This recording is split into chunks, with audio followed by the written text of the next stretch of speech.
Seguimos y vamos a comentar brevemente, a reserva que lo hagamos después de que ocurran las cosas. El miércoles se va a conmemorar en Sultepec el bicentenario de la aparición del Ilustrador Nacional, un periódico de la causa independentista y que es el antecedente más remoto, pero además brillantísimo que tenemos los periodistas aquí en el Estado de México. Ya lo hemos comentado en otra ocasión, que simplemente queríamos reafirmarlo. Así es una celebración importante.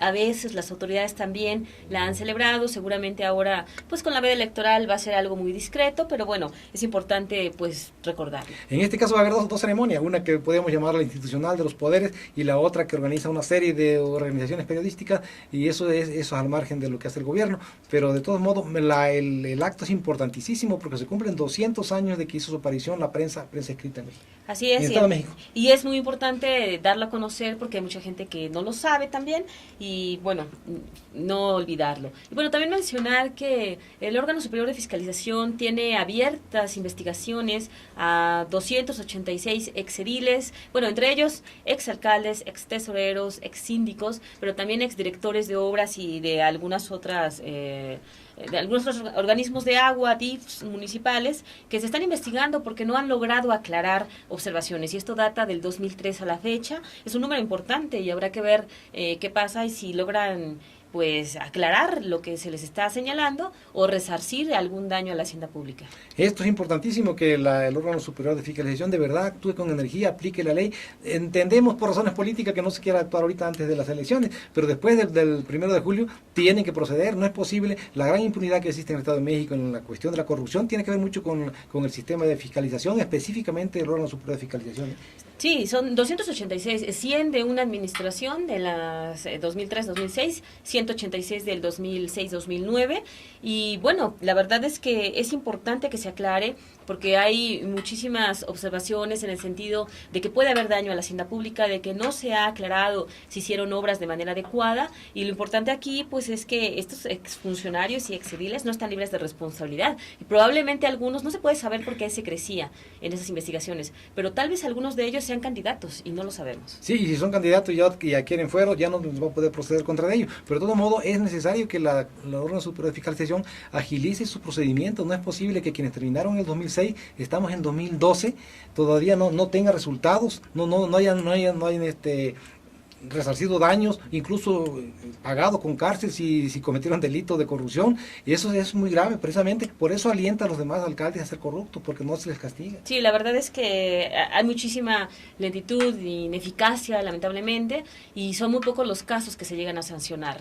La mayoría de las veces, pues simplemente pasa, a veces se dan a la fuga, a veces esperan a que prescriba el posible delito en que incurrieron y no pasa nada. Sí, además esto es desde siempre y esto es muy grave. Tienen que resolverlo. Ya no puede, en una época donde todo el mundo está reclamando que se termine con la corrupción, no puede haber impunidad. No debería haber impunidad, sí. Y ojalá que el órgano y también el Poder Legislativo presione aquí para que todo se aclare y para que se garantice que no se utilizaron de manera inadecuada recursos públicos y que las obras se hicieron adecuadamente. Y yo siento que no es tanta ineficacia, no es tanta incapacidad, más bien son quizás consideraciones de orden político, precisamente la que no permiten que se aplique la ley y que la impunidad, incluso el Contralor lo decía el otro día, ¿no? Que por razones políticas se protegía a los corruptos. Efectivamente, ¿verdad? Y eso es algo evidente. Sí. Y en esto de la corrupción, por cierto, el sindicato minoritario, que es el sindicato único de maestros y académicos del Estado de México, que encabeza Luis Zamora, dijo que ellos van a hacer un nuevo sindicalismo, que por principio de cuenta todos los directivos van a rendir su manifestación de bienes, la van a hacer pública, porque dice que resulta que muchos ex líderes del sindicato, sobre todo el oficialista, se han hecho multimillonarios y no es posible que se hagan ricos, se hagan millonarios con su sueldo que ganan como líderes.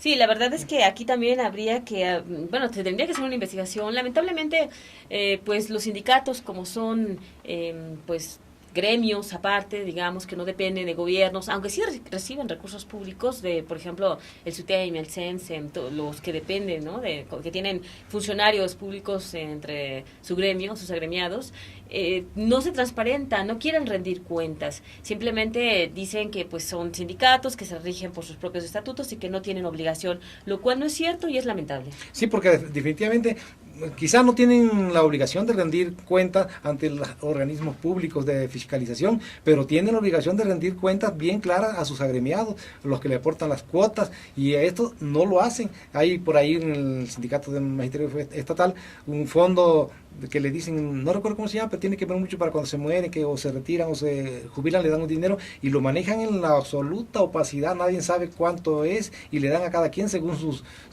cómo esté con el líder, y eso también, eso a las bases sí tienen que tienen que informarles. Y la verdad, ahora sí que pues es sospechoso el asunto, porque no es posible que primero de una vida, digamos, muy normal o a veces sencilla, el hecho de que accedan a ser líderes y después ya tengan dinero, pues la verdad es que se tendrían que explicarlo. Es lo que pasa con algunos políticos, que pues parece un enriquecimiento ilícito, y si no es así, pues no debería haber ningún problema en que lo aclaren. Sí, porque además el caso de los maestros, efectivamente los líderes tienen que ser maestros, o sea, vienen de una carrera magisterial, y los maestros pues no ganan mucho para hacerse millonarios, y de buenas a primeras en 3 años, 4, no sé cuánto duran los periodos aquí en el sindical, en ese año se enriquece muchísimo. Yo creo que eso, aunque es una cuestión, si se quiere, gremial, de ellos allá, pero a sus representados sí tienen que rendirles cuenta de dónde sacan lo que tienen, pues.